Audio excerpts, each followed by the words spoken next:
A nivel emocional, el cuerpo se prepara constantemente para lidiar con las responsabilidades cotidianas y siempre hay una traducción biológica. En este caso hablamos de que el cuerpo empieza a segregar hormonas de estrés y cuando el nivel normal de estrés llega a un punto muy elevado, pues se manifiesta en contracturas musculares. Si adicional a ello tenemos malos hábitos posturales o nuestra condición física no es la adecuada para desempeñar nuestra actividad laboral, pues entonces todo eso se va sumando. Cuando llega la noche tratamos de descansar, pero el cuerpo pues está demasiado contracturado y entonces no descansamos como es debido.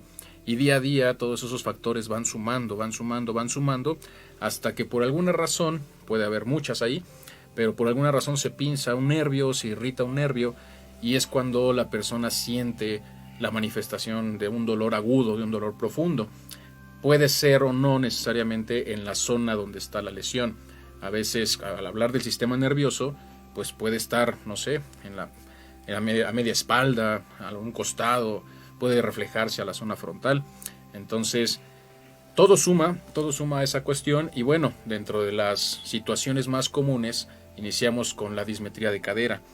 La dismetría de cadera pues se debe principalmente a que como ya no hacemos o muchas personas tenemos una vida sedentaria, perdemos flexibilidad y entonces el estar parados sobre una sola pierna durante un prolongado tiempo hace que se genere una dismetría. Esta va aumentando dependiendo pues del hábito, de la consistencia muscular, de la flexibilidad, etcétera. Esa dismetría pues al dejar la pierna corta empieza a haber acortamientos o reducciones de espacio articular en tobillo, en rodilla, en la parte del trocánter o cadera y eso poco a poco va comprimiendo un poco el nervio. Pero lo interesante o lo curioso es la otra pierna. La otra pierna queda un poquito larga o se podría decir que queda normal con respecto a la corta, pero nuestra zancada empieza a ser más cargada sobre esa pierna. Entonces empieza a haber una ligera desviación, normalmente hacia afuera, de la rodilla hacia abajo, afectando el ligamento interno, que empieza a molestar un poquito y como pisamos mal, es ligero, pero obviamente si a eso le sumamos el día a día de estar caminando un poquito chueco, pues se generan las pequeñas ámpulas en algunas zonas o empieza la famosa fascitis plantar. Es por esa razón que normalmente nos dan más en un pie que en otro. Ahí, por ejemplo, esa es la parte más común. Una vez que nosotros ya tenemos la dismetría de cadera, es decir, una pierna más cortita que la otra, siempre y cuando obviamente tenemos que descartar ahí la parte ósea. Hay personas que sí tienen un acortamiento óseo. Pero bueno, las personas que no, pues la dismetría, su cadera queda así. Por lo tanto, cada que hacemos un esfuerzo, cargamos, evitamos que alguien se caiga, no sé, nos mudamos, o cualquier esfuerzo físico que involucre una fuerza considerable, o sea que no es tan cotidiano, pues lo estamos haciendo chuecos o chuecas. Entonces, pues ahí empieza a trabajar más un músculo de un lado que del otro. La espalda obviamente tiene que compensar toda esa fuerza para mantenerse en equilibrio, de lo contrario nos iríamos de lado. Y ahí es donde la columna pues se tiene que adaptar a esa nueva situación, empezando a generar la famosa escoliosis. Dependiendo, obviamente hay muchas circunstancias que considerar, pero bueno, comienza la escoliosis a generar ese equilibrio. Al momento en que genera una curvatura hacia uno de los lados, eso tiene que ser compensado, ¿no? Entonces, en una parte distinta va a generar una curvatura que compense a esa otra curvatura. Los músculos van a tratar de mantener ese equilibrio y van a empezar a contracturarse, ¿sale? Muchas veces con un masaje de los shiatsu, un masaje relajante, una terapia de relajación, basta para empezar a descontracturar ese músculo y evitar que empiece a generar la molestia. Pero si no se corrige en este caso la desviación que se está generando en la columna, pues es un remedio temporal. Cuando esto se empieza a agravar, llega al punto en que toca el nervio y pues ahí es cuando experimentamos la dolencia más aguda. Es en esos casos donde la mayoría de la gente hasta ese entonces, y con esto me estoy hablando de que la mayoría de la gente empieza más o menos a los 8 o 12 meses con el dolor más agudo, ahí es donde buscan a lo mejor empezar a experimentar con algunas terapias, ¿no?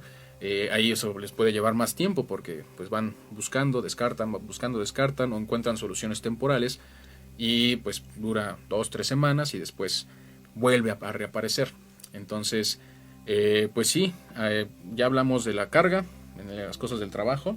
Cuando una persona, a pesar de que está fuerte, ya tiene la dismetría de cadera, está forzando más un lado muscular que el otro. La postura principalmente. la falta de ejercicio, y en el caso sacrococcigio, ahí hay que tener cuidado, las caídas de sentón, no importa de qué altura, no importa de qué nivel, pueden llegar a generar ese tipo de lesiones. Y no solo eso, el ir en moto, por ejemplo, los pasajeros cuando pasan baches, pues, golpean muy fuertemente el asiento. Lo mismo pasa con el transporte público, a veces van hasta atrás, el conductor se le fue, brincó un tope y los de atrás salen volando, caen de sentón sobre los asientos y eso puede afectar esa parte.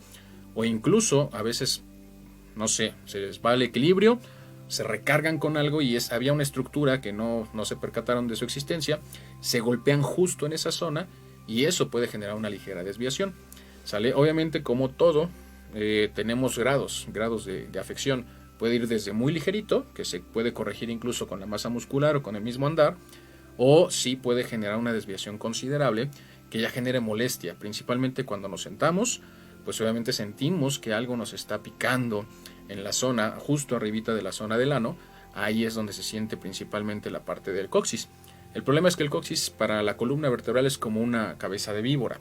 Si el coxis se mueve hacia un lado, pues toda la columna empieza a serpentear para poder generar el equilibrio. Entonces ese huesito es muy importante en la parte del equilibrio estructural para nosotros, y por eso es que cuando está mal ubicado, pues no solamente afecta la parte nerviosa, que es lo que más sentimos, sino también la parte del equilibrio, la parte fisiológica. Por lo tanto nos empezamos a alterar más, ¿no?, esa estructura, hasta que pues ya llegamos a un punto en que es muy intolerable, no se puede ni dormir, no puede estar sentado, no puede estar parado, todo es incómodo y bueno, pues esa es la situación.